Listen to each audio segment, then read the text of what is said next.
En 1979, le FBI lance une vaste opération de surveillance électronique. Leur cible, Allen Dorfman. Dorfman était celui qui rendait les choses possibles, le génie de la compta. Pourtant, ce n'est pas un mafieux. Il n'est pas non plus italien. Son arme de prédilection n'est pas le pistolet, mais le stylo. C'était un criminel en col blanc. Il n'avait ni scrupules, ni morale. Le FBI le suspecte d'avoir détourné 1 milliard de dollars de fonds de pension au profit de certains parrains. Les fonds de pension étaient une mine d'or. En tant que banquier de la mafia, il a financé les casinos de Las Vegas. C'était un associé précieux parce qu'il pouvait rapporter gros. Il gravite autour des plus grands mafieux, mais il est dans le collimateur du FBI. Voici l'histoire incroyable d'une traque sans merci et de la chute d'un homme qui entraînera derrière lui les pertes les plus lourdes de l'histoire de la mafia.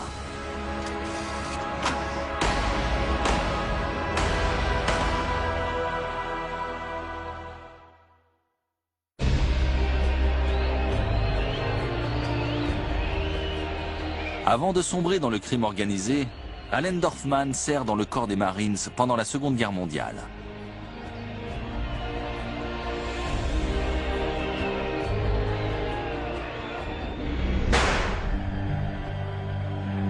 Il donne des cours de self-défense adaptés aux femmes et devient entraîneur sportif pour 4 000 $ par an. Mais il cherche à mieux gagner sa vie.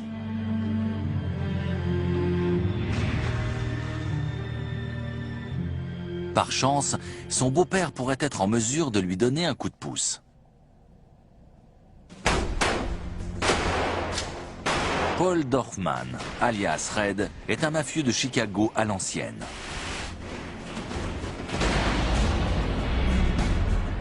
Il est connu pour ses liens étroits avec le syndicat de camionneurs américains. En 1953, ce syndicat compte près d'1 200 000 membres. Un ordre de grève peut paralyser le pays tout entier. Il est connu à travers les États-Unis sous le nom de Teamsters.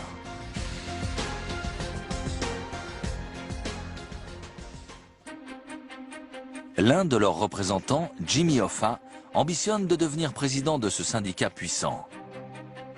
Red Dorfman accepte de l'y aider. Un certain nombre d'éléments nous poussent à croire que Hoffa a eu des liens avec le crime organisé afin de gagner un peu plus de pouvoir. En retour, le parrain de Chicago demande à Hoffa d'embaucher son fils comme superviseur du système d'assurance sociale des Teamsters.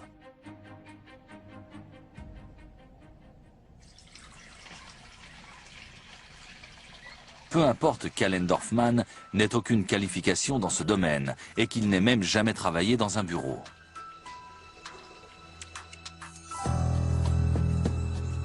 Mais l'influence de son beau-père est telle qu'il parvient à se faire embaucher à ce poste.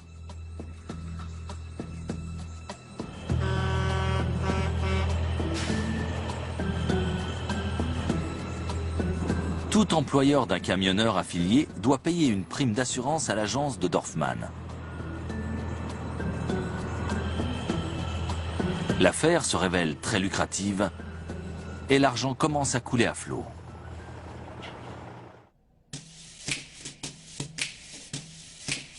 Il portait des vêtements de luxe. Je me souviens l'avoir vu avec un manteau en laine de chameau hors de prix. Il conduisait de très belles voitures, avait une belle villa à Lincolnwood. Et il sortait dans les plus grands restaurants. Il avait toujours beaucoup d'argent à dépenser.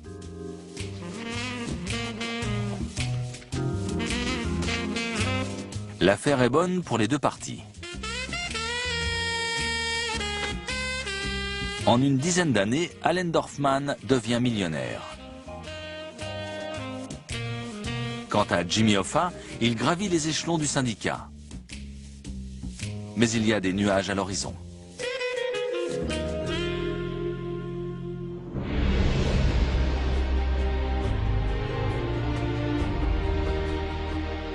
À Washington, les autorités s'inquiètent de l'alliance entre le crime organisé et un syndicat de travailleurs.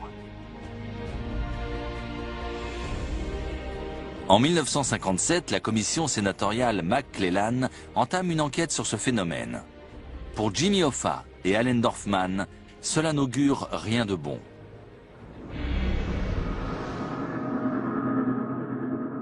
La commission établit que Dorfman a touché 3 millions de dollars provenant des polices d'assurance des camionneurs.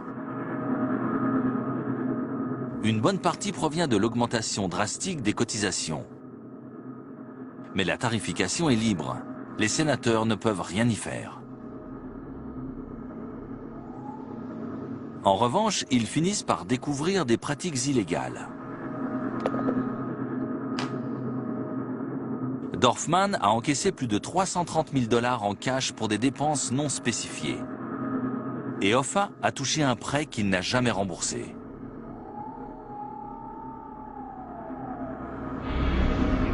Un jeune juriste, conseiller juridique de la commission, interroge Hoffa à ce sujet. Son nom, Robert Kennedy. Avez-vous emprunté cette somme d'argent en une seule fois? Vous souvenez-vous dans quel but? C'était pour quelque chose dont j'avais besoin à l'époque. Je ne me souviens plus quoi. C'était un prêt en espèces? Oui, Sans conditions particulières? c'est ça. Et sans pourcentage d'intérêt? C'est ça. Vous l'avez remboursé? Non. Bien que la commission suspecte fortement que l'argent ait été utilisé pour verser des rétrocommissions à certains représentants syndicaux, rien ne le prouve.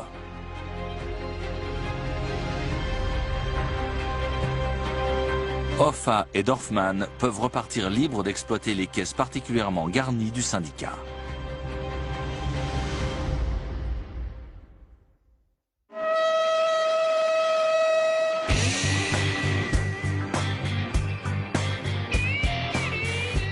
Mais si les contrats d'assurance rapportent beaucoup, ce n'est rien à côté du montant qui peut être tiré de l'épargne retraite des camionneurs.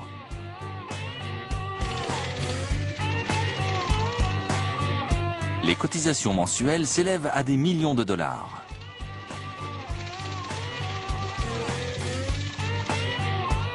La question était comment les investir. Jusque-là, Allen Dorfman réduisait les risques en réalisant des placements prudents. Mais cette fois, Hoffa et lui vont mettre tous leurs œufs dans le même panier. La mafia. Le syndicat, l'épargne retraite surtout, était une manne. C'était même la poule aux œufs d'or. Le Central States Pension Fund reçoit alors le surnom de Banque de la Mafia. Mais à quoi peuvent servir tous ces millions de dollars?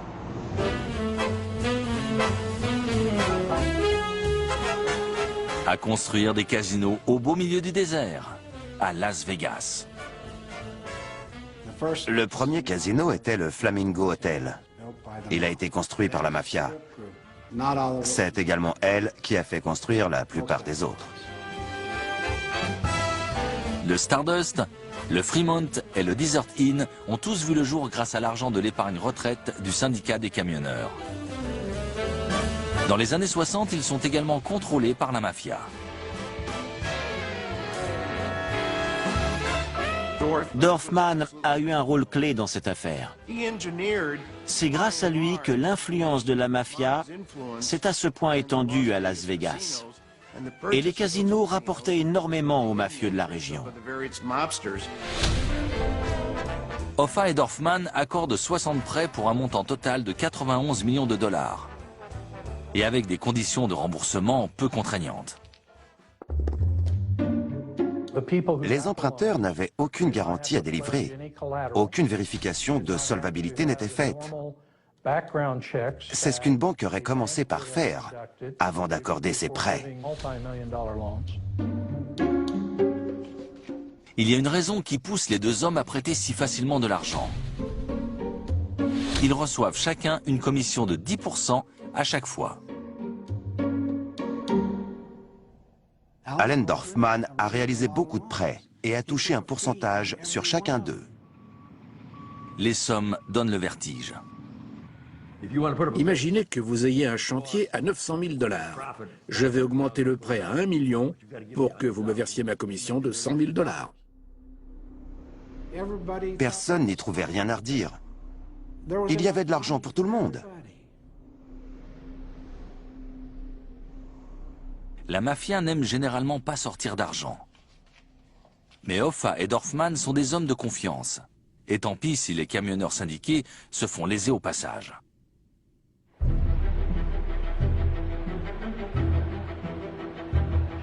Malheureusement pour les deux acolytes, en 1961, un nouveau président est élu et un vieil ennemi refait surface. Robert Kennedy est nommé procureur général des États-Unis. En prenant ce poste équivalent à celui de ministre de la Justice, il jure de mettre à genoux le crime organisé. Il opère de nombreux changements au sein du ministère de la Justice et du FBI. Il crée un service d'investigation directement rattaché au ministère et s'en prend directement à la corruption interne au syndicat. Il augmente nettement le nombre de juristes travaillant dans les unités anti-crime organisées et anti-raquettes en faisant passer leurs effectifs de 17 à 63. Une section en particulier se montre très active. C'était l'unité du droit du travail. J'en faisais partie. La presse l'appelait l'unité anti-Hoffa. Faire tomber Hoffa n'est pas si simple. En octobre 1962, le syndicaliste est entendu. On le soupçonne d'avoir reçu des dessous de table d'une société de transport. Mais le verdict reste incertain. Heureusement, la chance sourit à l'accusation. Hoffa va commettre une erreur qui va faire basculer la situation. S'il n'avait rien fait, je suis sûr que le jury l'aurait reconnu non coupable.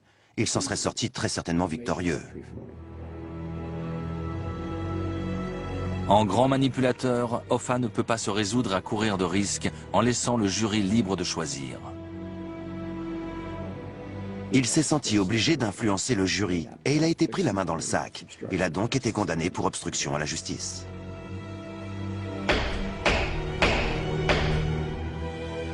Lui, qui ne risquait qu'une peine d'1 an de prison pour les faits qui lui étaient reprochés, voit la sentence s'alourdir.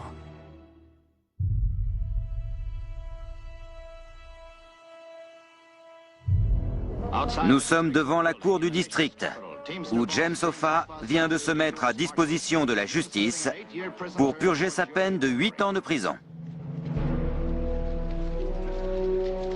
Hoffa est rayé de l'équation. Mais cet emprisonnement sera favorable à quelqu'un. Avant d'être incarcéré, Hoffa a déclaré « C'est Allen qui va prendre la suite ».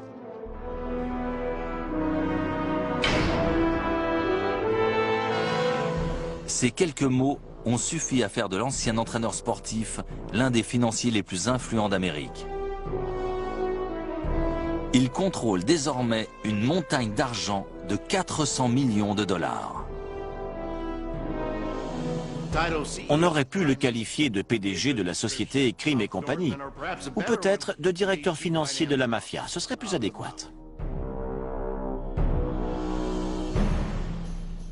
Je ne pense pas que n'importe qui aurait pu le faire. Il avait les compétences, le caractère et l'absence de morale nécessaire pour travailler au sein de la mafia.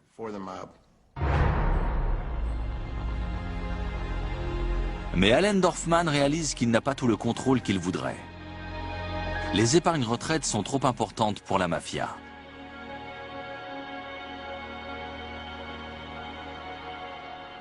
Le parrain de Chicago décide de lui affecter un conseiller. Il s'agit de Joey Lombardo, surnommé le clown.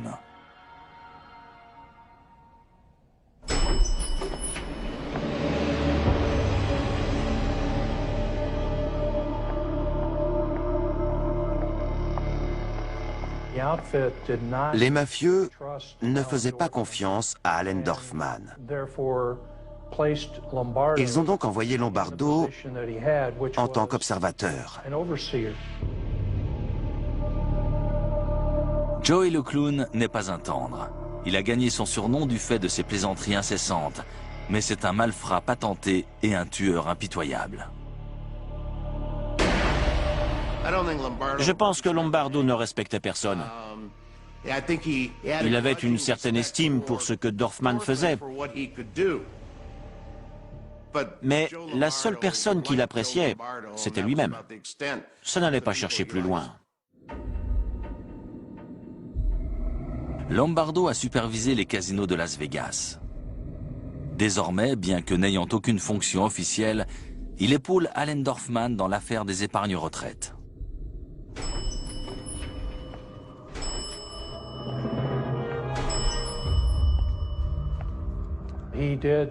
Il se présentait tous les jours au bureau pour voir ce qu'Allen Dorfman faisait et, le cas échéant, lui donner des conseils pour s'assurer qu'il faisait ce que la mafia attendait de lui.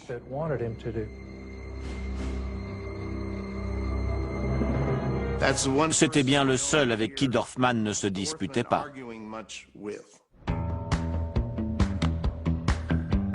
Les deux hommes finissent par s'entendre.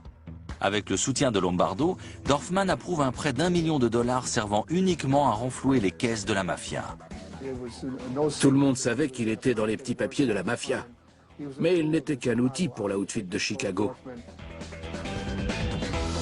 Peu importe que ce soit grâce à des assurances retraite que traite Allen, l'activité rapporte des millions de dollars par an. C'était un criminel en col blanc. Il contrôlait l'argent. Il ne saurait jamais aller se compromettre dans un braquage, ou un vol à main armée, ou dans de la corruption. C'était un criminel d'une autre trempe. Ces prêts frauduleux ont déjà amputé plus de 15 millions de dollars sur les fonds de l'assurance retraite.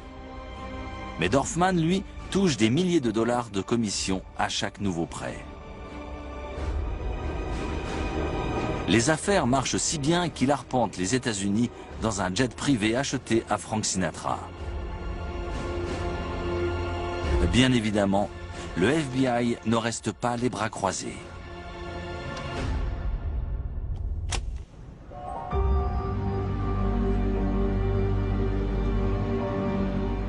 En octobre 1972, la Cour de Chicago apprend que Leo Horvath, homme d'affaires, a demandé un prêt d'1,5 million de dollars.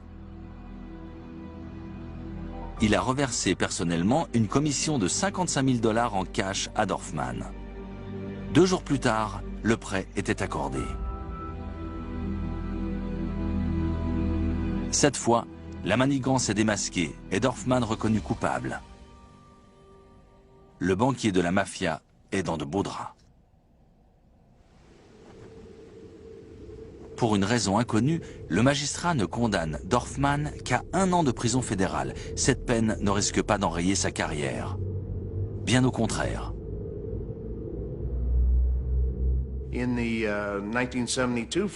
Cette condamnation pour fraude ne l'a vraiment pas perturbé.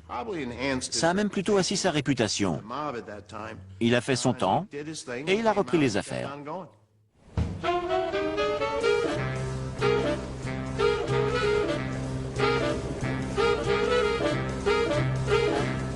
Avec l'appui de Lombardo, non seulement le pillage des assurances retraite des camionneurs continue, mais à une cadence nettement supérieure.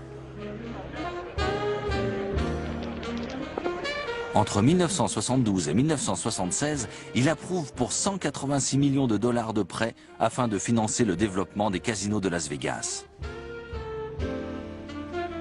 20 millions pour le Caesars Palace à lui seul. Et 23 millions pour le Circus Circus. La commission de Dorfman, 7% du chiffre d'affaires du Circus Circus, soit des millions.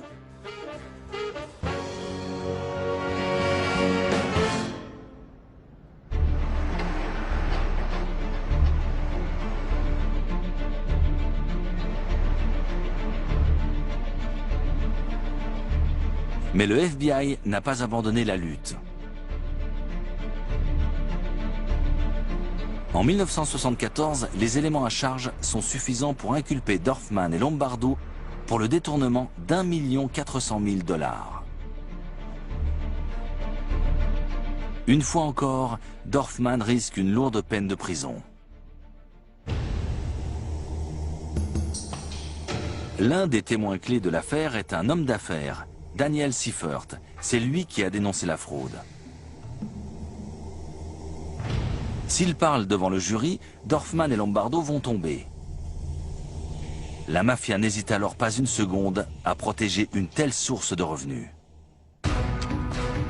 Ils étaient prêts à abattre des témoins pour les empêcher de se rendre à l'audience.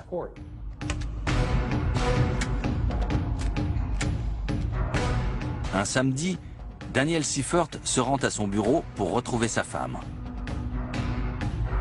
Cette dernière est poussée dans la salle d'eau sous la menace d'une arme. Le témoin tente de s'échapper. Un premier tir de fusil à pompe le touche, mais il continue. Le second le met à terre. Afin de ne prendre aucun risque, Daniel Seifert est ensuite abattu à bout portant.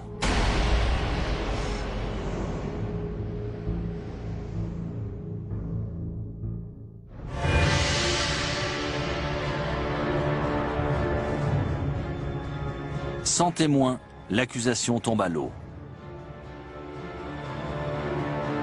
Lombardo et Dorfman s'en sortent à nouveau.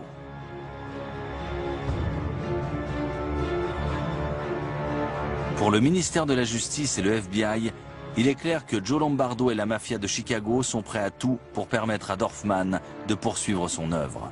Ils ont effectivement raison. Même les vieux amis ne sont pas à l'abri.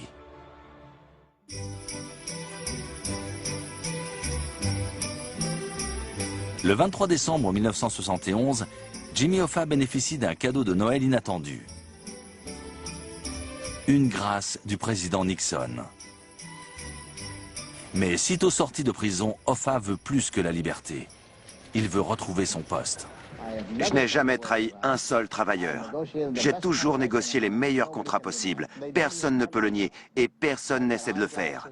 J'ai trouvé les meilleures conditions pour les mutuelles de santé et j'en ai fait bénéficier tous nos affiliés. Posez-leur la question, demandez-leur si je suis un vrai syndicaliste ou un vulgaire escroc.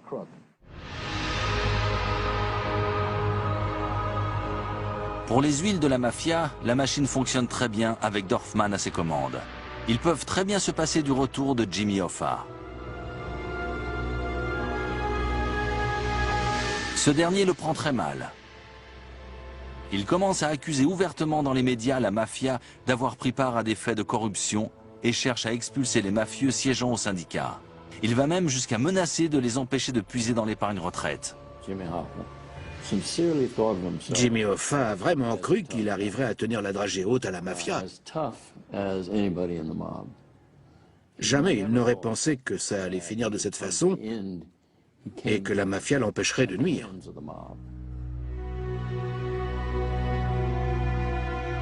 Le 30 juillet 1975, le leader syndicaliste a disparu. Hoffa a été vu pour la dernière fois au restaurant Red Fox, dans la banlieue de Détroit. Il semblait attendre un rendez-vous. Il aurait laissé son véhicule dans le parking du restaurant et aurait disparu. Malgré des recherches intensives dans tout le secteur, il est encore introuvable.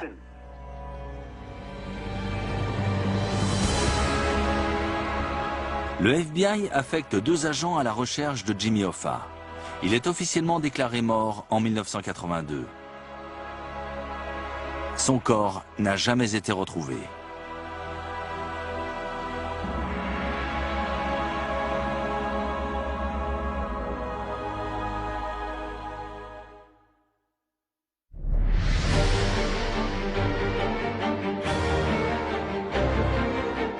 La disparition de Hoffa ne suffit pas pour convaincre les agents du FBI de lâcher du lest.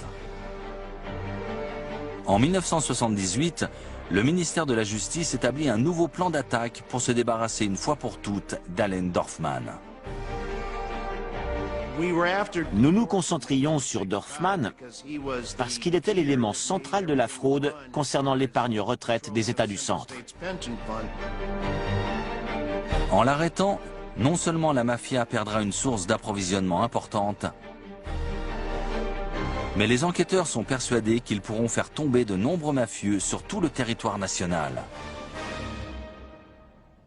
Nous voulions obtenir les contacts de Dorfman et établir ses liens avec l'ensemble des individus impliqués dans la fraude, que ce soit des mafieux, des représentants du syndicat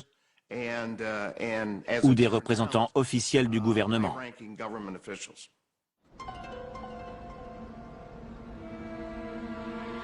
Mais les enquêteurs réalisent que la tâche ne sera pas aisée.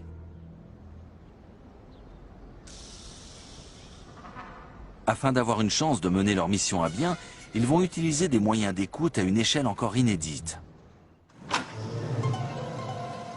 Leur plan ? Enregistrer toutes les conversations téléphoniques de Dorfman en espérant qu'il évoque un sujet incriminant. C'était une opération qui demandait beaucoup de main-d'œuvre. Il a fallu batailler pour convaincre la direction de nous donner des effectifs supplémentaires. Les dirigeants du FBI craignent que le dispositif soit bien trop coûteux. Ils se demandaient combien de temps ça allait durer, ce qui est une question tout à fait légitime puisque nous comptions le faire aussi longtemps que nécessaire. Il y a un autre obstacle. Réaliser une écoute téléphonique chez Dorfman n'est pas une mince affaire. Chaque appel entrant pouvait être transféré sur l'une des lignes téléphoniques d'Allen Dorfman. On ne pouvait pas se contenter d'écouter une seule ligne. Il nous les fallait toutes. Le problème, c'est que pour que les enregistrements soient recevables en justice, il faut une commission rogatoire pour chaque ligne. Il a fallu qu'on demande au juge de nous signer un mandat pour 15 ou 16 lignes téléphoniques. Finalement, la direction donne le feu vert. Le 29 janvier 1979, un magistrat autorise la mise sur écoute de plusieurs lignes. L'opération Pendorf commence.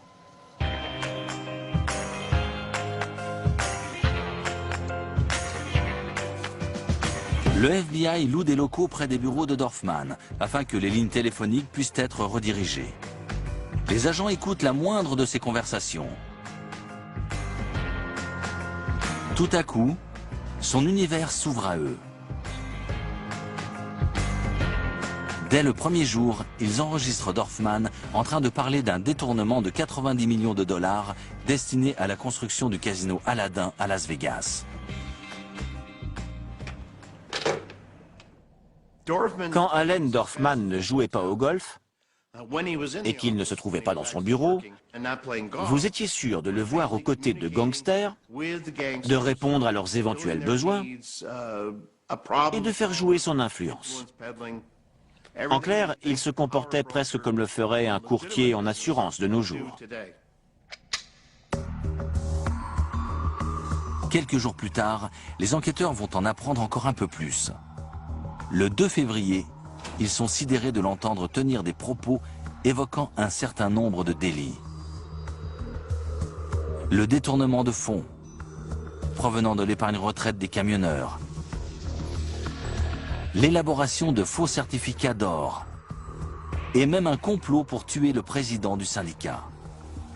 C'était un jour comme un autre pour Allen Dorfman.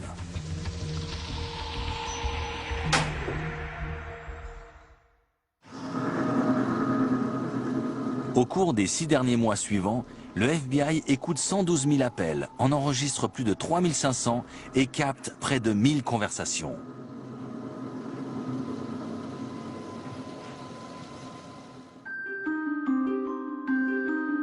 Mais les enquêteurs ont besoin d'en entendre plus. Ils ne peuvent pas se contenter des appels téléphoniques. Ils veulent placer des micros. Les éléments recueillis grâce aux écoutes téléphoniques nous ont permis de saisir le juge pour demander la pose de microphone dans le bureau de Dorfman. Seulement, ce type de dispositif est une atteinte à la vie privée. Obtenir le feu vert de la cour ne sera pas si simple. Les magistrats sont toujours un peu frileux quand il s'agit du respect de la vie privée.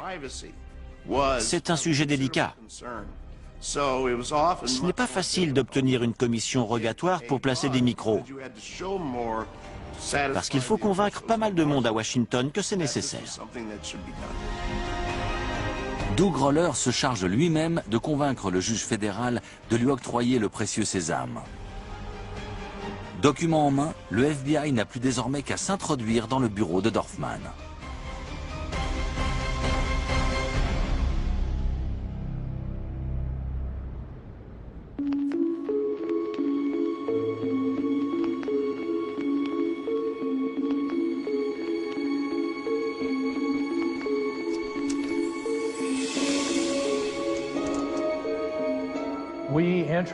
Nous nous sommes introduits discrètement pendant la nuit. Nous avions un informateur qui travaillait à ses côtés. Nous lui avons demandé de louer une place de stationnement dans le parking de l'immeuble. C'était notre point d'entrée. Ensuite, nous n'avions plus qu'à prendre l'ascenseur. Les agents vont effectuer cette visite pour installer 2 micros. Désormais, le FBI peut entendre tout ce qui se dit à l'intérieur des locaux. Tout ce que vous aurez, c'est des promesses à 2 balles. On n'aura rien de plus. Où ça va nous mener? Il était très grossier. Il n'arrêtait pas de jurer. Il était arrogant. Et se mettait vite en colère quand quelque chose n'était pas fait. Est-ce que tu m'as jamais donné un centime? Est-ce que tu as donné un centime à Hoffa? Si oui, première nouvelle. Et à la limite, je m'en fiche parce que j'ai rien eu. Il ne mâchait pas ses mots. Il devait dire au moins une grossièreté par phrase.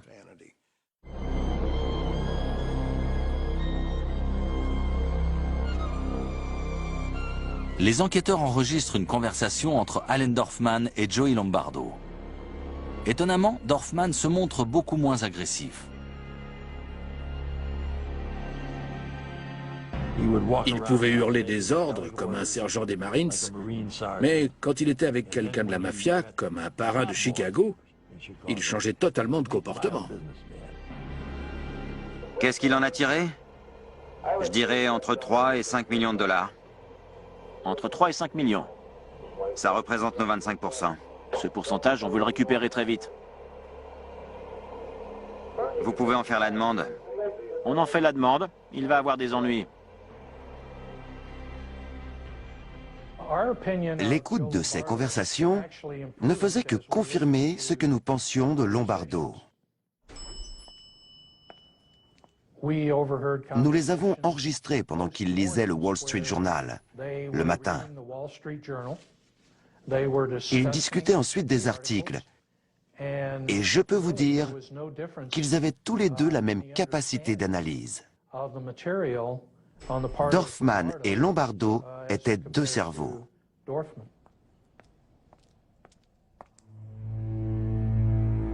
Il existe cependant une différence significative entre les 2 hommes. Une différence que l'on observe facilement dans cet enregistrement où figure un associé, Maurice Schenker. Allen est inoffensif. Mais les gens qui en ont après lui ne le sont pas. Tu vois ce que je veux dire? Bien sûr. Laisse-moi te dire une chose. Tu as 72 ans. S'ils reviennent me voir pour me demander de te transmettre un message et que tu fais le malin, tu n'arriveras jamais à 73. Ce que le FBI a toujours suspecté est désormais établi. Joey le clown est bel et bien un mafieux désigné pour soutenir coûte que coûte les actions d'Allen Dorfman.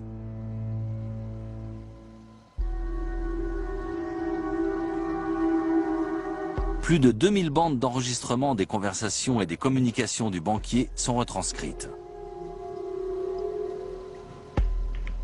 Mais Dorfman se montre le plus souvent assez prudent. Comme tous les gangsters, il se croyait plus malin que les autres. Il pensait qu'on ne l'attraperait jamais. Pourtant, il va commettre une erreur. L'un des micros capte une conversation. Dorfman discute avec ses associés et fait référence à une rencontre. Ce qui va suivre va sidérer l'enquêteur. Ils n'en reviennent pas d'avoir enregistré ça.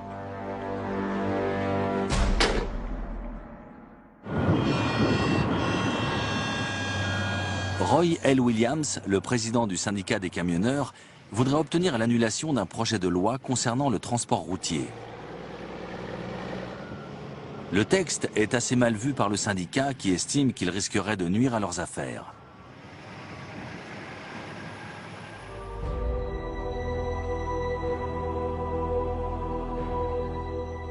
De son côté, Howard Cannon, sénateur du Nevada, compte acquérir une parcelle de terrain pour faire construire une magnifique demeure à Las Vegas.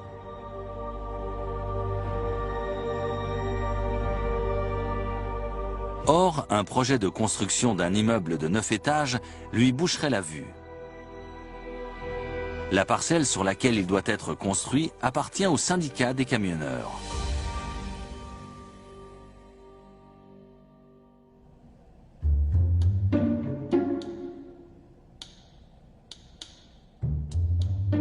Le mercredi 10 janvier 1979, Howard Cannon et Roy Williams se rencontrent dans le bureau d'Allen Dorfman.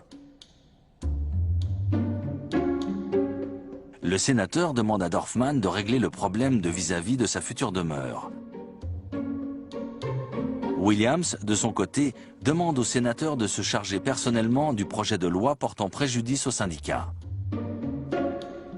L'affaire est conclue et c'est un cas de corruption de fonctionnaire fédéral. Un délit grave.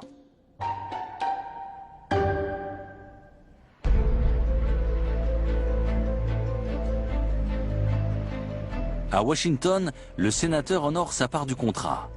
Il s'arrange pour que le projet de loi dépende du comité qu'il dirige. Il le reporte et l'enfouit tout en bas de la pile. Hélas, Dorfman ne peut pas tenir sa promesse, à son plus grand désarroi. Une nouvelle législation l'empêche d'intervenir sur la parcelle de terrain en question.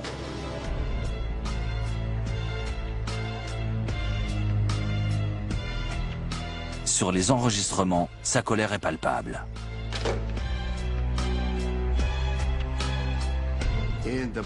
On entend très bien Allen Dorfman exprimer son mécontentement, dans le style qu'on lui connaît bien. Quelque temps auparavant, il n'aurait pas hésité à faire pression pour obtenir ce qu'il voulait. Mais il savait qu'il était observé et qu'il devait éviter les faux pas.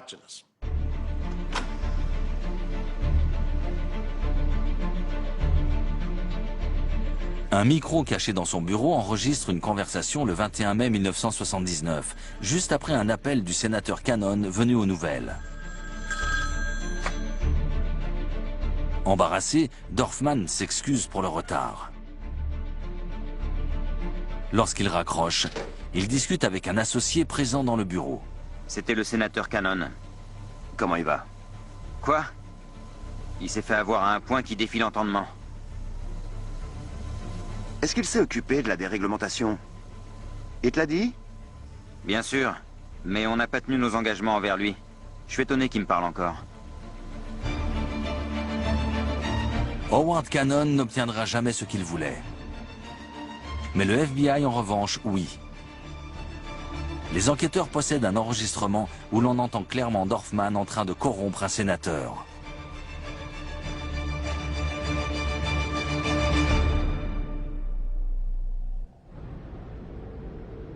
Au début de l'année 1980, après plus d'un an d'écoute, le FBI rend public l'opération Pendorf et s'apprête à passer à l'action. Le dispositif de surveillance a parfaitement fonctionné. Le sénateur Cannon s'empresse de s'expliquer face à la presse et dément tout mauvais agissement. Je nie formellement toute implication pouvant être relatée par la presse dans des affaires liées à la législation sur les transports routiers et dans une affaire immobilière au Nevada qui ne concerne qu'un groupe de copropriétaires dont je fais partie. Si Cannon s'en tire bien, Dorfman est dans de sales draps. L'homme qui a détourné des millions de dollars de l'épargne retraite des camionneurs est dans le collimateur de Doug Roller. Compte tenu des éléments en notre possession, nous avons estimé que nous avions largement de quoi entamer des poursuites en justice. Malgré les charges pesant contre lui, Allen Dorfman ne semble pas prendre la mesure de la gravité de la situation. Lors des audiences, Dorfman était assez arrogant. Il était présent physiquement, au banc des accusés, mais il ne prêtait aucune attention au débat. Pourtant, sous une apparente décontraction, il sait ce qu'il risque. Un jour, pendant le procès, Allen m'a présenté à son fils en lui disant « Tiens, regarde, c'est le salopard qui veut me jeter en prison. » Alors je lui ai répondu « Vous êtes un excellent acteur » et je me suis éloigné. Dorfman risque une longue peine de prison, mais il sait qu'il lui reste encore une chance de s'en sortir.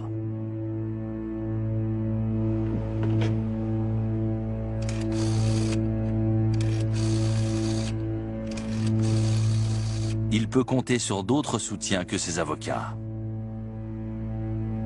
La mafia s'est déjà montrée prête à tout pour protéger son banquier et aider les jurés à prendre la bonne décision.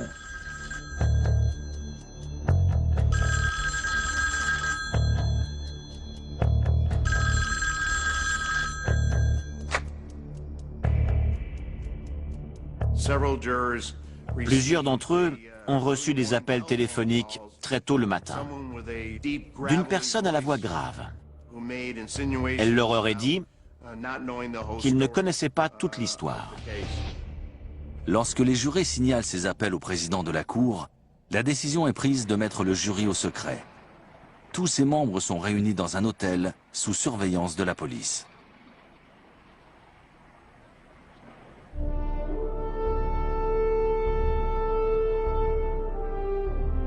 Pour une fois, cette tentative de subordination a échoué. Les méthodes traditionnelles de la mafia ne fonctionnent plus. Rien ne pourra faire taire les témoins. Lorsque les bandes de l'opération Pendorf sont lues pendant l'audience, la situation devient critique. L'accusé devient témoin contre lui-même. La salle d'audience résonne de ses obscénités, de sa colère et de sa frustration. Quand cet arrangement a été passé, tu étais dans la même pièce que nous, Roy. Toi aussi, tu t'es engagé à suivre cet arrangement. Ça n'a pas marché, tant pis. On s'en remettra. Mais je vais te dire, je me fiche de savoir si cette déréglementation te pourrit la vie ou s'il se passe quoi que ce soit d'autre.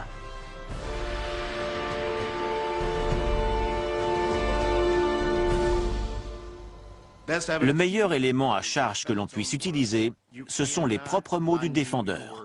On ne peut pas revenir dessus. On peut essayer de s'expliquer, mais une fois que c'est dit, c'est dit.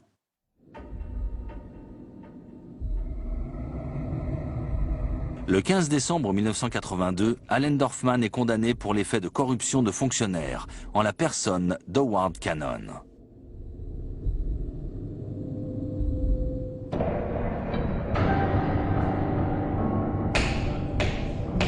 L'opération Pendorf est un succès et elle va porter un coup terrible à la mafia.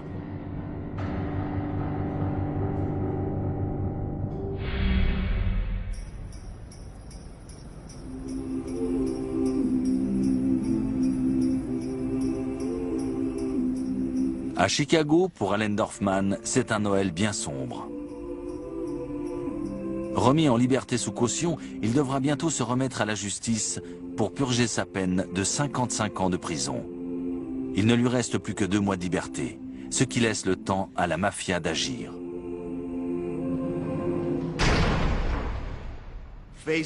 Tout le monde se doutait bien que Dorfman n'était pas taillé pour la prison. C'était évident. Compte tenu de son train de vie, de ses goûts de luxe, il aurait certainement été prêt à tout pour éviter ça. Au plus haut niveau de la mafia, on s'inquiète des répercussions que pourrait avoir un éventuel accord entre Dorfman et le ministère de la Justice pour réduire sa peine.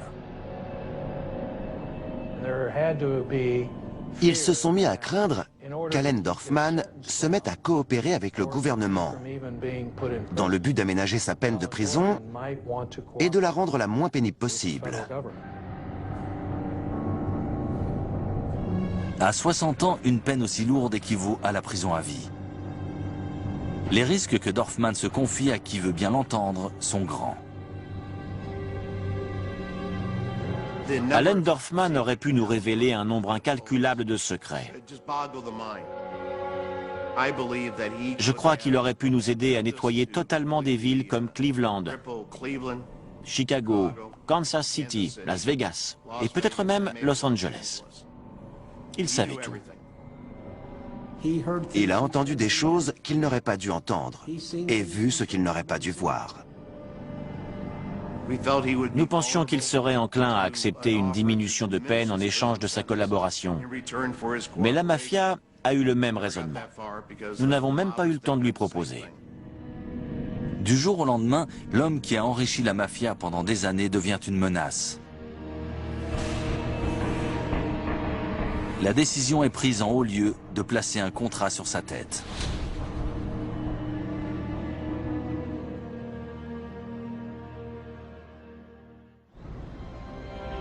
Le 20 janvier 1983, Allen Dorfman et un vieil ami et associé se rendent dans un hôtel de Lincolnwood, dans la banlieue nord-ouest de Chicago.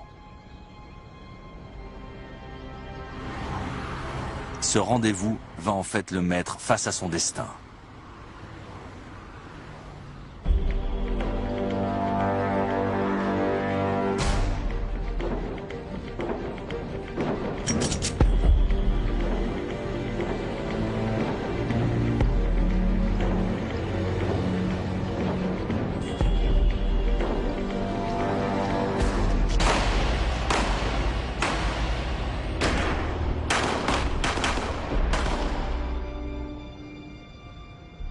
Allen Dorfman n'aura jamais l'occasion de divulguer ses secrets.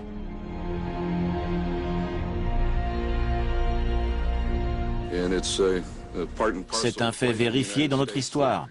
Le fait de s'associer avec la Cosa Nostra se solde souvent par une mort prématurée. La mort de Dorfman est un coup dur pour la justice, mais aussi pour la mafia. Je pense que cette opération a été l'une des plus fructueuses de toutes celles menées contre le crime organisé à cette période.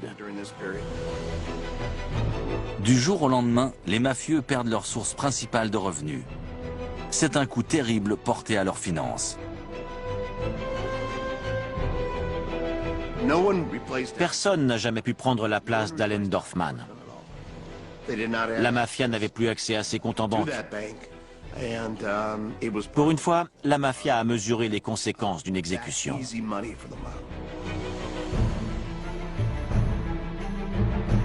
L'opération Pendorf a eu un autre effet, celui de démontrer l'efficacité de la surveillance électronique et de révolutionner les moyens d'écoute. L'utilisation de micros a totalement changé la donne, en faveur de l'accusation, bien évidemment.